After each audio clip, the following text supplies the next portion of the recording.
श्री राधे।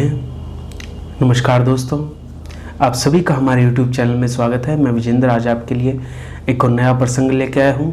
आज का प्रसंग है जन्म मृत्यु के चक्कर से छुटकारा कैसे मिले। कई बार प्रश्न भी आता है तो इनका जवाब मिल जाता है कल्याण पत्रिका में। नित्य लीलालीन श्रद्धेय भाई जी श्री हनुमान प्रसाद जी पोदार द्वारा बताया गया है कि कहते हैं जिस प्रकार महाभारत में भगवान श्री कृष्ण ने अर्जुन को भगवत गीता का उपदेश दिया था, उसी प्रकार भगवान श्री कृष्ण ने उद्धव को भी श्री द्वारिका में उपदेश दिया है। उस उपदेश में कर्म, ज्ञान, भक्ति, योग आदि अनेक विषयों की भगवान ने बड़ी ही विशद व्याख्या की है। अंत में योग का उपदेश हो जाने के बाद उद्धव ने भगवान से कहा, प्रभु मेरी समझ से आपकी यह योगचर्या साधारण लोगों के लिए दुसाध्य है, मुश्किल है।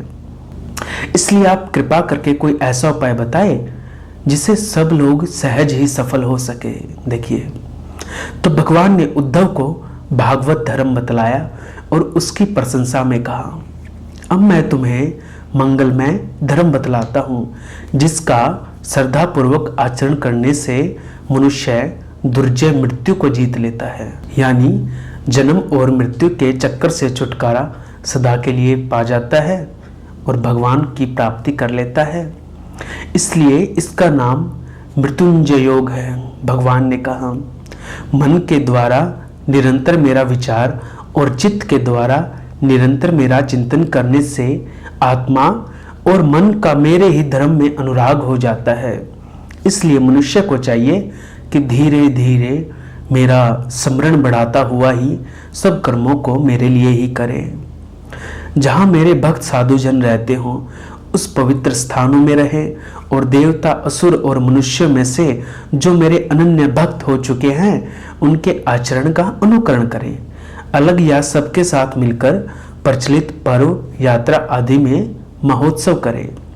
यथाशक्ति ठाट बाट से गान, वाद्य, कीर्तन आदि करे कराए निर्मल चित होकर सब प्राणियों में और अपने आप में बाहर भीतर सब जगह आकाश के समान सर्वत्र मुझ परमात्मा को व्याप्त देखें।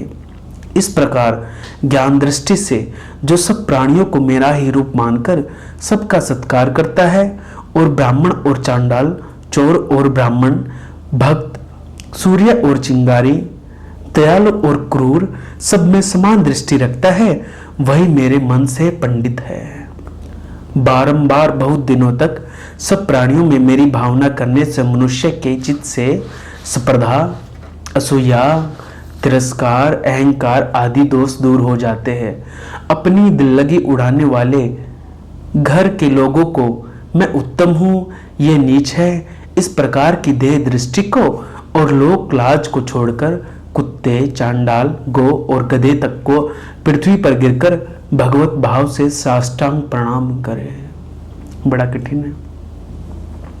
जब तक सब प्राणियों में मेरा स्वरूप न दिखे तब तक उक्त प्रकार से मन, वाणी और शरीर के व्यवहारों द्वारा मेरी उपासना करता रहे। भगवान का दर्शन ना हो तो भी मन, वाणी और शरीर से भगवान की उपासना में लगे रहना चाहिए।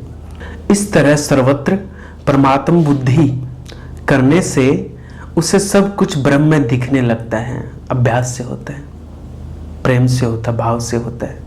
ऐसी दृष्टि हो जाने पर जब समस्त संशयों का सर्वथा नाश हो जाए तब उसे कर्मों से उपराम हो जाना चाहिए अथवा वह उपराम हो जाता है। उद्धव, मन, वाणी और शरीर की समस्त वृत्तियों से और चेष्टाओं से सब प्राणियों को मुझ में देखना ही मेरे मत में सब प्रकार के मेरी प्राप्ति के साधनों में सर्वोत्तम है। उद्धव, एक बार निश्चय पूर्वक आरंभ करने के बाद फिर मेरा यह निष्काम धर्म किसी प्रकार की विघ्न बाधाओं से अणुमात्र भी ध्वंस नहीं होता, क्योंकि निर्गुण होने के कारण मैंने ही इसको पूर्ण रूप से निश्चित किया है।